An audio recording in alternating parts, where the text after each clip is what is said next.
հաշվի առնելով, որ մենք հենց նոր Երևանի քաղաքապետ Տիգրան Ավինյանը գործակարգավարական վերջին նիստում հայտնել է, որ նոր տարվա գիշերը սպասվելիք մեծ ծավալով տեղումներից ելնելով պետք է տեխնիկան ու հերթապահները պատրաստ լինեն քաղաքը անցանելի պահելու նպատակով։ Քաղաքապետի խորհրդական Կամո Արեյանը հայտնել է, որ քաղաքային ծառայությունները նախապես պատրաստված են եղել տեղումներին եւ ձնամաքրման աշխատանքները սկսվել են ժամանակին։ Երկրորդային որոշ փողոցներում, մասնավորապես բարձրադիր հատվածում դեռևս ունենք խնդիրներ, եւ ես հասկանում եմ, որ ջերմաստիճանի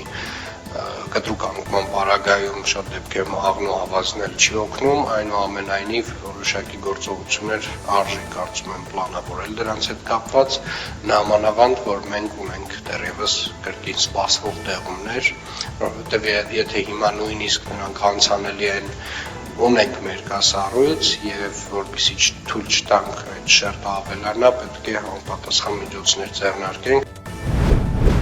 Հունվարին հանրապետությունում օդի միջին ամսական ջերմաստիճանը կբարձրանա կլիմայական նորմայից 1-ից 2 աստիճանով, տեղումների քանակը կմնա նորմայի սահմաններում։ Մամուլի ասուլիսում հայտնել է հիդրոթերապևտաբանության եւ մոնիթորինգի կենտրոնի տնօրենի տեղակալ Գագիկ Սուրենյանը։ Դեկտեմբերի 29-ից մինչև հունվարի 3-ը սպասվում է առանց տեղումների եղանակ, բացառությամբ Վայոց ձորի եւ Սյունիքի մարզերի, իսկ հունվարի 3-ից ողջ երկրում հաստատվելու է առանց տեղումների եղանակ։ Հունվարի առաջին տասնօրյակը կլինի մի փոքր սառը, ջերմաստիճանը նորմայից ցածր կլինի 1-ից 2 աստիճանով, բայց հունվարի երկրորդ եւ երրորդ տասնօրյակին օդի ջերմաստիճանը կլիմական նորմայից բարձր կլինի 1-ից 2 աստիճանով։ Թվաբանական միջին արժեքով ստացվում է, որ ամսական միջին ջերմաստիճանը նորմայից բարձր կլինի 1-ից 2 աստիճանով։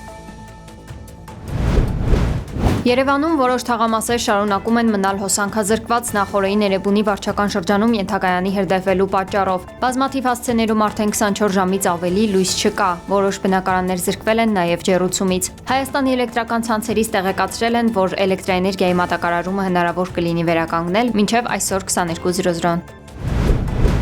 Փակեն Արագածոտնի մարզում Ամբերտ բարձր լեռնային օդերևութաբանական կայանից Ամբերտ ամրոց եւ Քարիլիշ տանող ավտոճանապարհները, հայտնել են ներքին գործերի նախարարությունից։ Կցորդիչով բեռնատարների համար փակեն Ջերմուկի Խաչմերուկից մինչև Զանգեր կոչվող հատվածը, Նորավան Լծեն Տաթև, Շինուհայր Տաթև Կապան, Վանաձոր Սպիտակ, Վանաձոր Դիլիջան ավտոճանապարհները, Վարդենյանց Լեռնանցքը, Սպիտակի եւ Դիլիջանի ոլորանները։ Վարդենյանց Լեռնանցքում տեղում է ձյուն, Մեղրուսար կոչվող հատվածում բուք է։ Վրաստանի ներքին գործերի նախարարությունից հայտնել են, որ Ստեփան Զմինդալարս ավտոճանապարհը շարունակում է փակ մնալ բեռնատարների համար։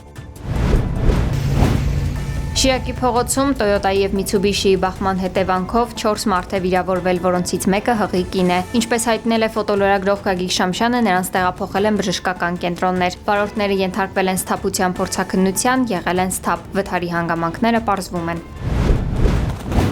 Դեկտեմբերի 28-ին ճանապարհի մերկասառույցի պատճառով ավտովթար է տեղի ունեցել Արագածոտնի մարզում։ Mazda Magnişi ավտոմեքենան Գյումրի-Երևան ավտոճանապարհի ոսկեված բնակավայրի վարչական տարածքում դուրս է եկել երթևեկելի գոտուց, բախվել հողաթմբերին եւ հայտնվել ձորակում։ Վթարի հետևանքով 2 մարդ տեղափոխվել է Աշտարակի բժշկական կենտրոն։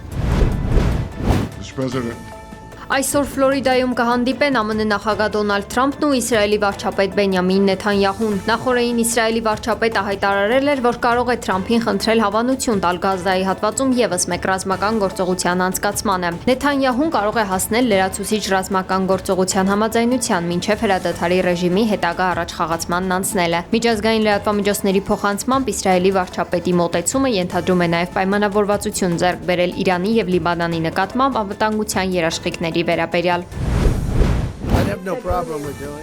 Մի քանի ժամ տևած բանակցություններից հետո ավարտվել է Դոնալդ Թրամփի եւ Վլադիմիր Զելենսկիի հանդիպումը։ ԱՄՆ նախագահ Դոնալդ Թրամփը հայտարարել է, որ կողմերը մոտ են համաձայնության, նշելով, որ քննարկվել են բազմաթիվ հարցեր եւ բանակցությունները հասել են վերջին փուլին։ Նրա խոսքով հակամարտությունը կամ կավարտվի, կամ դեռ երկար կշարունակվի։ Ուկրաինայի նախագահ Վլադիմիր Զելենսկին հայտնել է, որ 20 կետանոց պայմանագրի շուրջ 90%-ն է համաձայնեցված, իսկ Ուկրաինայի անվտանգության երաշխիքների հարցը ամբողջությամբ։ Միաժամանակ նա ընդգծել է, որ տարածքային հարցերը մնում են ամենաբարդն ու չլուծվածը, հավելելով, որ անհրաժեշտ է շտապել համաձայնության հասնել, հակառակ դեպքում Ուկրաինան կարող է կորցնել նոր տարածքներ։ Ռուսաստանի նախագահի օգնական Յուրի Ուշակովը հայտարարել է, որ Ռուսաստանի Դաշնության նախագահ Վլադիմիր Պուտինն ու ԱՄՆ նախագահ Թրամփը հեռախոսազրույց են ունեցել, որի ընթացքում քննարկել են Ռուսաստան-Ուկրաինա հակամարտությունը եւ կարգավորման ուղիները։ Թրամփը նշել է, որ պատերազմի վերջնական դադարեցման համար Կիևից պահանջվում է պատասխանատու քաղաքական որոշում, որը վերաբերում է Դոնբասին։ Օշակովն ընդգծել է, որ քննարկման ընթացքում Պուտինը համաձայնել է շարունակել աշխատանքը երկու աշխատանքային խմբերով, որոնցից մեկը զբաղվելու անվտանգային խնդիրներով, իսկ մյուսը տնտեսական հարցերով։ Երկու երկրների ղեկավարները պայմանավորվել են բանակցել նաև Թրամփի եւ Զելենսկու հանդիպումից հետո։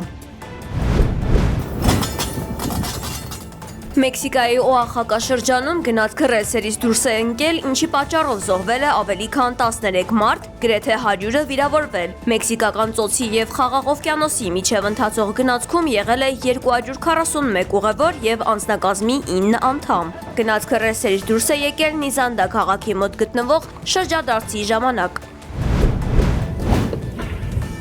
Նորվեգացի գրոսմայստեր Մագնուս Կարլսենը 6-րդ անգամ դարձել է արագ շախմատի աշխարհի չեմպիոն Քաթարի մայրաքաղաք Դոհայում կայացած առաջնությունում։ 35-ամյա շախմատիստը վաստակել է 10.5 միավոր մրցաշարային աղյուսակում 1 միավորով առաջ անցնելով իր ռուս մրցակից Վլադիսլավ Արտեմիևից։